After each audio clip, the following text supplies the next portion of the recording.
समंदर के बीच एक लग्जरी यॉट धीरे धीरे कैरिबियन सी के ऊपर सफ़र कर रही होती है। ये सफ़र एक फैमिली के लिए सिर्फ छुट्टी नहीं होता, बल्कि ज़िंदगी के सबसे खूबसूरत लम्हों को जीने की कोशिश होती है। एलेना रेलिंग पकड़कर पानी को देखती है। वो अपने कपड़े उतारकर बिना किसी डर के पानी में छलांग लगा देती है। ठंडा पानी उसके जिस्म को छूकर उसे एक अजीब सी फ्रेशनेस देता है। वो गहरी सांस लेती है और आराम से तैरना शुरू कर देती है। ऊपर याट पर लिया हेडफोन्स लगाकर म्यूजिक सुन रही होती है, जबकि मार्क और नोआ फिशिंग रॉड्स के साथ मशगूल होते हैं। कुछ देर तक सब ठीक होता है, फिर अचानक एलेना को अपनी टांग के पास कुछ छूटे जैसा महसूस होता है। वो नीचे देखती है, कुछ भी नजर नहीं आता। वो फौरन याट की तरफ तैरना शुरू कर देती है, और तभी अचानक कोई उसकी टांग को नीचे की तरफ जोर से खींच लेता है। मार्क अचानक महसूस करता है कि एलेना नजर नहीं आ रही। वो घबराकर पानी की तरफ देखता है। वो बिना एक पल सोचे पानी में छलांग लगा देता है। मार्क पूरी ताकत से एलेना की तरफ तैरता है, मुश्किल से उसे पकड़कर ऊपर की तरफ खींचता है। मिलकर वो एलेना को यॉट पर खींच लेते हैं। एलेना हल्की आवाज में कहती है कि शायद वो सिर्फ लहरें थीं। रात होती है, यॉट पर लाइट्स जल रही होती हैं। इसी दौरान लिया को अपने बॉयफ्रेंड का वीडियो कॉल आता है। वो लैपटॉप लेकर बाहर चली जाती है। स्क्रीन पर शहर नजर आता है, जहां आसमान पर घने सियाह बादल जमा हो चुके होते हैं। बिजली चमक रही होती है। अचानक कॉल ग्लिच होकर फ्रीज हो जाती है। लिया घबराकर अंदर आती है और सबको बताती है। तभी एक भारी सी आवाज सुनाई देती है।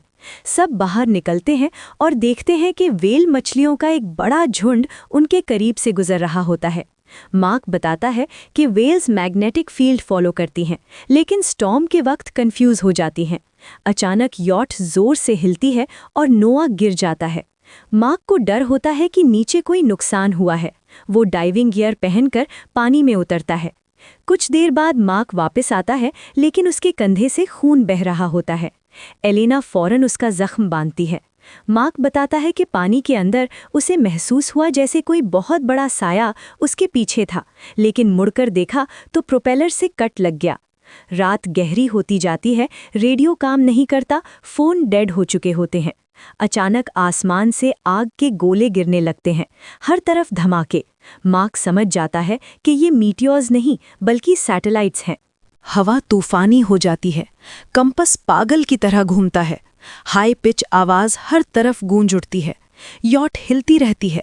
फिर अचानक अंधेरा छा जाता है। सुबह होती है। फैमिली शॉक में उठती है। समंदर गायब होता है। यॉट जमीन पर फंसी होती है।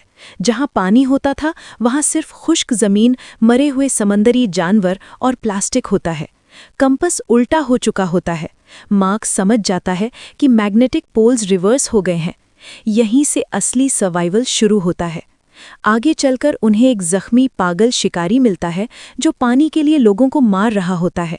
मार्क उस आदमी से बच्चों को बचाने की कोशिश करता है, लेकिन वही आदमी मार्क को हार्पून से मार देता है। एलेना अपने बच्चों के सामने अपने शौहर को खो देते हुए देख लेती है।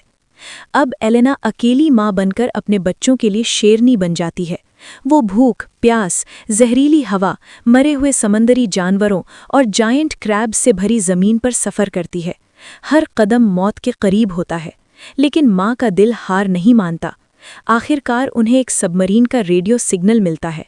कैप्टन बताता है कि समंदर वापस आने वाला है और जिंदा रहने के लिए ऊपर की जगह पहुंचना जरूरी है। जायंट क्रैब्स उन पर हमला कर देते हैं। एलेना अपनी जान की परवाह किए बगैर गोलियां चलाकर अपने बच्चों को बचाती है। जब समंदर वापस आता है, सबमरीन जोर से हिलती है। तीनों एक दूसरे का हाथ पकड़कर अपनी किस्मत का इंतजार करते हैं। फिर धीरे धीरे सब कुछ शांत हो जाता है। आंख खुलती है। वो जिंदा होते हैं। सबमरीन एक तबाह शहर के बीच फंसी होती है, यानी अब भी जिंदगी की उम्मीद बाकी होती है। और इसी उम्मीद के साथ ये कहानी खत्म होती है।